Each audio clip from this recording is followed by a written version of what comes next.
Hola, hola, aquí estoy nuevamente, soy Juan Carlos Lucas y este es el episodio número 78 del podcast Líderes Despiertos en su sexta temporada. Y el título de hoy es El propósito no es una palanca, es una historia.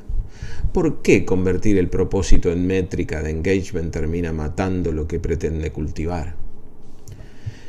El último HR Monitor trae un dato que debería alegrar a cualquiera que lleve años insistiendo en que el liderazgo no se reduce a incentivos financieros.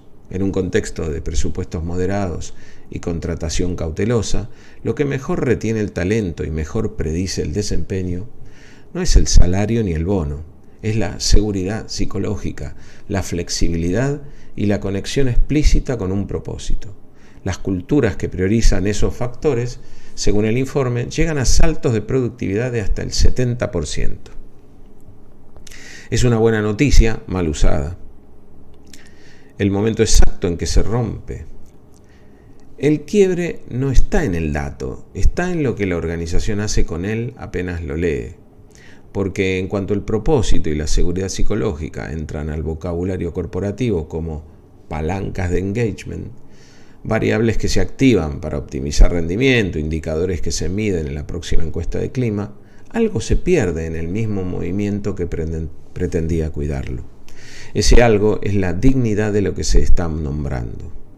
El propósito no es un lema de branding interno diseñado para que la gente tolere mejor la presión.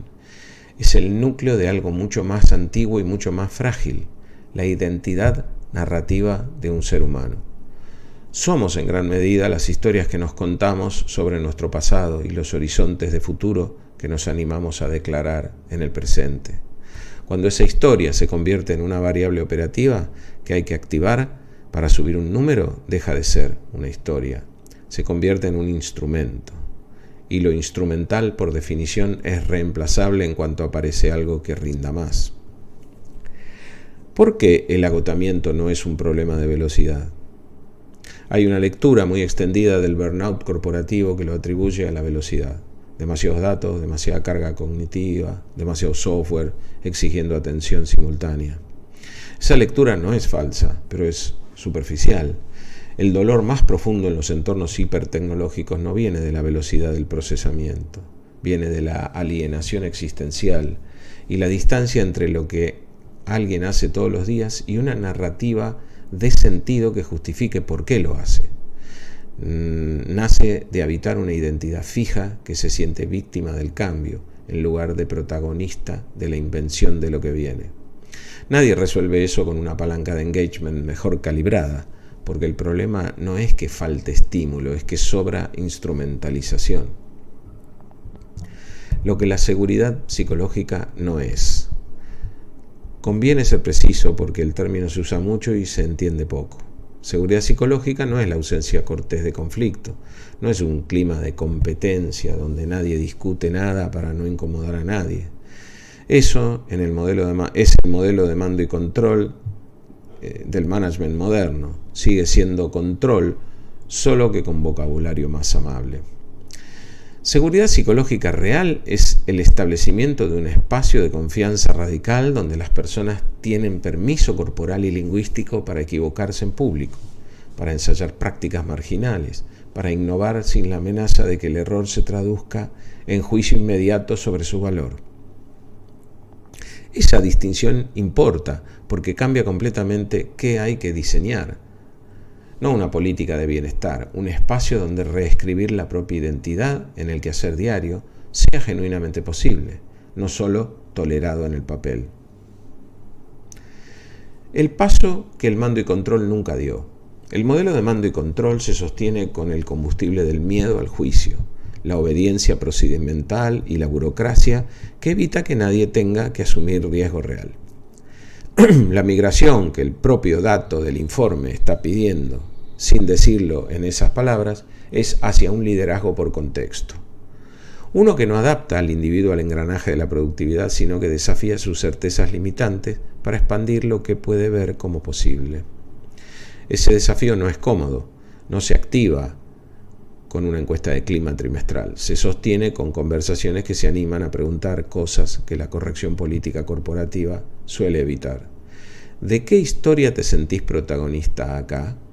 ¿Y de cuál te sentís rehén? Cuando el trabajo se convierte en un escenario de aprendizaje deliberado, guiado por gratitud, asombro y generosidad genuinos, no impostados para la foto de cultura organizacional, la productividad deja de perseguirse como métrica ansiosa. Aparece como consecuencia orgánica de gente que experimenta sentido real en lo que hace. Eso es lo que el 70% del informe está señalando, aunque el informe mismo lo llame palanca. El riesgo de tener razón por las razones equivocadas.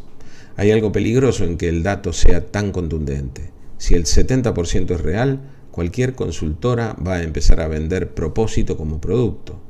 Van a aparecer talleres de una tarde para activar el sentido del equipo, en cuentas de propósito con dashboards de seguimiento, certificaciones en seguridad psicológica.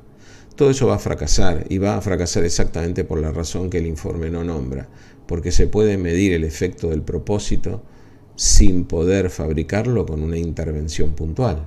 El propósito no se instala, se construye en el tiempo, con una organización dispuesta a que las personas rediseñen su identidad en el trabajo real, no en un offsite.